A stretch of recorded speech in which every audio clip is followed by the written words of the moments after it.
ശിവപ്രസാദം ജ്യോതിഷത്തിലേക്ക് എല്ലാവർക്കും സ്വാഗതം. ഇന്ന് നമ്മളോട് വന്നിരിക്കുന്നതെന്ന് വെച്ചാൽ ഒരു ശ്രേഷ്ഠനായ വിഷ്ണു ഭക്തനായ അംബരീഷൻ്റെ കഥ പറയാനായിട്ടാണ്. അതായത് അംബരീഷൻ എന്ന് പറയുന്നത് ഭയങ്കര ഒരു വിഷ്ണു ഭക്തനായിരുന്നു. അദ്ദേഹത്തിന് വിഷ്ണു ഭഗവാനോട് അതിയായ ഭക്തിയായിരുന്നു. അദ്ദേഹത്തിൻ്റെ ഭക്തി മൂലം അദ്ദേഹം ഒരു 3 ദിവസത്തെ വ്രതം എടുക്കാൻ അദ്ദേഹം തീരുമാനിച്ചു. അങ്ങനെ അതായത് ജലപാനം പോലും ഇല്ലാതെയാണ് ആ വ്രതം അദ്ദേഹം എടുത്തത്.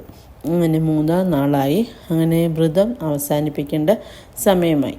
അപ്പോൾ 3-ാം ദിവസം ജലം കുടിച്ച് വേണം, അതായത് തീർത്ഥം കുടിച്ച് വേണം നമ്മൾ വ്രതം അവസാനിപ്പിക്കാൻ.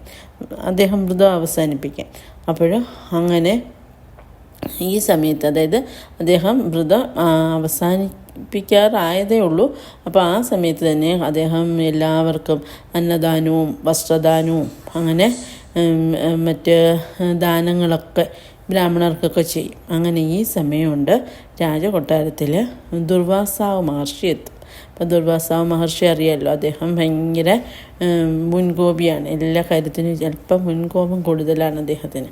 അപ്പോൾ അദ്ദേഹം വരും. പക്ഷേ അംബരീഷൻ അദ്ദേഹത്തെ വളരെ ആദരപൂർവ്വം വളരെ സ്നേഹത്തോടെ അദ്ദേഹത്തെ സ്വീകരിക്കും. അപ്പം ഭഗവാൻ അങ്ങനെ സ്വീകരിച്ചതിന് ശേഷം അദ്ദേഹം പറയും, അങ്ങ് അന്നമൊക്കെ കഴിച്ചാലും എന്ന് പറയും. അപ്പം നമ്മുടെ മഹർഷി പറയും, അതായത് ദുർവാസാവ് മഹർഷി പറയും, ഞാൻ സ്നാനത്തിന് ശേഷം മാത്രമേ ഭക്ഷണം കഴിക്കുന്നുള്ളൂ, അതുകൊണ്ട് ഞാൻ സ്നാനം കഴിഞ്ഞ് ഇപ്പോൾ തന്നെ വരാമെന്നും പറഞ്ഞ് അദ്ദേഹം സ്നാനത്തിനായി നദിക്കരയിൽ പോവും.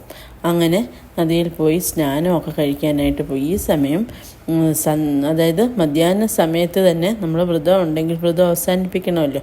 അപ്പം വ്രതം അവസാനിപ്പിക്കേണ്ട സമയമാവും. അപ്പം വ്രതം അവസാനിപ്പിച്ചില്ലെങ്കിൽ മഹാദോഷവുമാണ് വരുന്നത്. അതുകൊണ്ട് തന്നെ വ്രതം അവസാനിപ്പിക്കാൻ തീരുമാനിക്കും. അപ്പോൾ അംബരീഷൻ ആദ്യം മടിക്കും. കാര്യം മഹർഷി വരുന്നതിന് മുന്നേ നമ്മൾ വ്രതം അവസാനിപ്പിച്ച് അദ്ദേഹത്തിന് ദേഷ്യമെല്ലാം വരുമോ എന്ന് അംബരീഷൻ ഇങ്ങനെ ശങ്കിക്കുമെങ്കിലും പക്ഷേ മഹർഷിമാരെല്ലാം പറയും, അങ്ങ് വ്രതം അവസാനിപ്പിക്കണം, അതല്ലെങ്കിൽ ഭയങ്കര ദോഷം അങ്ങേ വരും എന്ന് പറയും. അപ്പം ഞാൻ ഭക്ഷണമൊന്നും കഴിക്കുന്നില്ല, ഞാൻ ഈ തീർത്ഥം മാത്രം കുടിച്ച് വ്രതം അവസാനിപ്പിക്കുക എന്ന് പറഞ്ഞ് അങ്ങനെ നമ്മുടെ അംബരീഷൻ വ്രതം അവസാനിപ്പിക്കും. പക്ഷേ ഈ വ്രതം അവസാനിപ്പിച്ച് കഴിയുമ്പോഴത്തേക്കും ദുർവാസാവ് മഹർഷി അവിടെ എത്തും. അപ്പം മഹർഷി പറയും, ഇതാണോ നിൻ്റെ മര്യാദ? അപ്പം ഞാൻ വരുന്നതിന് മുന്നേ നീ വ്രതം അവസാനിപ്പിച്ചു, നീ ജലപാനമൊക്കെ കുടിച്ചു. കാര്യം നമ്മുടെ വീട്ടിൽ അതിഥികളൊക്കെ വന്നാൽ അവർക്ക് ഫുഡൊക്കെ കൊടുത്തതിന് ശേഷം മാത്രമേ, ആഹാരമൊക്കെ കൊടുത്തിട്ടേ നമ്മൾ കഴിക്കാവൂ. അപ്പം നിൻ്റെ മര്യാദ ഇതാണോ എന്നൊക്കെ ചോദിച്ച് ഭയങ്കരമായിട്ട് അങ്ങ് ക്രോധിതനാവും, അങ്ങ് ദേഷ്യപ്പെടും. ദുർവാസാവ് മഹർഷി അംബരീഷനോട്. അതായത് സത്യത്തിൽ അതിലൊരു കാരണവും ഇല്ല, ആ ദേഷ്യപ്പെടേണ്ട ഒരു ആവശ്യമില്ലാത്ത ഒരു ദേഷ്യം. അങ്ങനെ ദേഷ്യപ്പെട്ട് അവസാനം അംബരീഷനെയും വധിക്കാനായിട്ട് മഹർഷി ഒരു സ്വന്തം ജടയിൽ നിന്ന് തന്നെ അദ്ദേഹം ഒരു ജട പിഴുതെറിഞ്ഞ് ഒരു ചക്രം വന്ന് അങ്ങനെ അംബരീഷനെ വധിക്കാനായിട്ട് ആ ചക്രം ഇങ്ങനെ അടുത്ത് വരികയാണ്.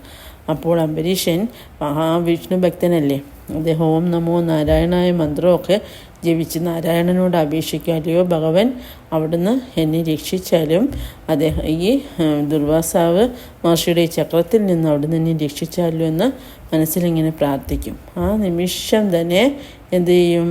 ചക്രം, അതായത് സുദർശന ചക്രം, വിഷ്ണു ഭഗവാൻ സുദർശന ചക്രം അംബരീഷന് പ്രൊട്ടക്ഷനായിട്ട് വരും. അതായത് അത് നമ്മുടെ ദുർവാസാവിന് നേരെ, ദുർവാസാവ് അയച്ച ചക്രത്തെ അത് നശിപ്പിച്ചതിന് ശേഷം ദുർവാസാവിൻ്റെ പിറകെ, അതായത് ചക്രം അപ്പോൾ ദുർവാസാവിനെ വധിക്കാനായിട്ട് ദുർവാസാവ് അംബരീഷൻ്റെ കൊട്ടാരത്തിൽ നിന്ന് ഓടി ബ്രഹ്മലോകത്ത് വരുമ്പോൾ ബ്രഹ്മാവ് പറയും, ഇല്ല, എനിക്ക് ഈ ചക്രത്തെ തടുക്കാനൊന്നും കഴിയില്ല. കാര്യം നീ മഹാഭക്തനായ വിഷ്ണു ഭക്തനായ അംബരീഷനെ നീ അപമാനിച്ചിരിക്കുകയാണ്. അപ്പോൾ എനിക്ക് ഈ ചക്രത്തെ തടുക്കാനുള്ള ശക്തിയില്ല. നീ ഒരു കാര്യം ചെയ്യ്, നീ കൈലാസത്തിൽ ശിവഭഗവാനുണ്ട്, അവിടെ ചെന്ന് യാചിക്കാൻ പറയും. അങ്ങനെ നേരെ ശിവഭഗവാന്റെ അടുത്ത് പോവും ദുർവാസാവ്.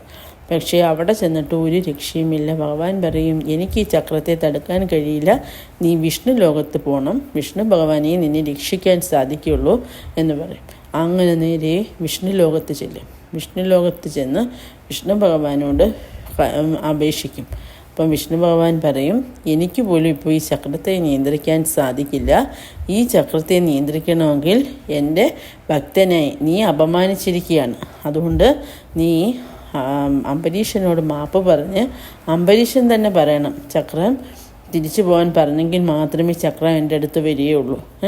അപ്പോൾ അംബരീഷൻ്റെ രക്ഷയ്ക്ക് വേണ്ടിയാണ് ഞാൻ ഈ ചക്രത്തെ അയച്ചത്. അതുകൊണ്ട് നീ അംബരീഷനെ ചെന്ന് അഭയം പ്രാപിക്കാൻ പറയും. അങ്ങനെ നമ്മുടെ ദുർവാസാ മഹർഷി ഓടി അംബരീഷൻ്റെ അടുത്ത് വരും. അങ്ങനെ അംബരീഷൻ്റെ അടുത്ത് വന്ന് അംബരീഷനോട് മാപ്പപേക്ഷിക്കും. ആ ദയാലുവും വിഷ്ണു ഭക്തനുമായ അംബരീഷൻ ആ പ്രാർത്ഥന, അതായത് ഇദ്ദേഹത്തിനൊരു കുഴപ്പവും വരില്ലെന്ന് പറഞ്ഞ് പ്രാർത്ഥിക്കും. ചക്രത്തോട് അപേക്ഷിക്കും, അങ്ങ് തിരിച്ചു പോകണമെന്ന് പറയും. ചക്രത്തോട് അപേക്ഷിക്കും. അതോടെ ചക്രം തിരിച്ച് വിഷ്ണു ലോകത്ത് പോവുകയും നമ്മുടെ ദുർവാസാവിന് ജീവൻ തിരിച്ചു കിട്ടുകയും ചെയ്യും. അപ്പോൾ ഇതിൽ നിന്ന് നമുക്ക് മനസ്സിലാക്കേണ്ടത് ഭക്തിയുടെ ശക്തി എന്ന് പറയുന്നത് അപാരമാണ്. ഭക്തി കൊണ്ട് നമുക്ക് നേടിയെടുക്കാൻ സാധിക്കും. അപ്പോൾ അതായത് അംബരീഷൻ്റെ ഭക്തിയാണ് ഭഗവാൻ അവനെപ്പോഴും രക്ഷയായിട്ട് വന്നത്. അതായത് എത്രയോ തപസ്സും അതും ചെയ്ത, അതായത് തപസ്സിൻ്റെ ശക്തിയുള്ള ആളാണ് നമ്മുടെ ദുർവാസാ മഹർഷി എന്ന് പറഞ്ഞാൽ. ആ മഹർഷി പോലും അത്ഭുതപ്പെട്ടു പോയി അംബരീഷൻ്റെ ഈ ഭക്തിക്ക് മുന്നിൽ. അപ്പം ഭക്തിയാണ് യഥാർത്ഥ ശക്തി എന്ന് പറയുന്നത്. അപ്പോൾ എല്ലാവരും ഭക്തിപൂർവ്വം ഈ കഥ കേൾക്കണം. അപ്പോൾ എല്ലാവർക്കും എല്ലാ നന്മകളും ഉണ്ടാകട്ടെ.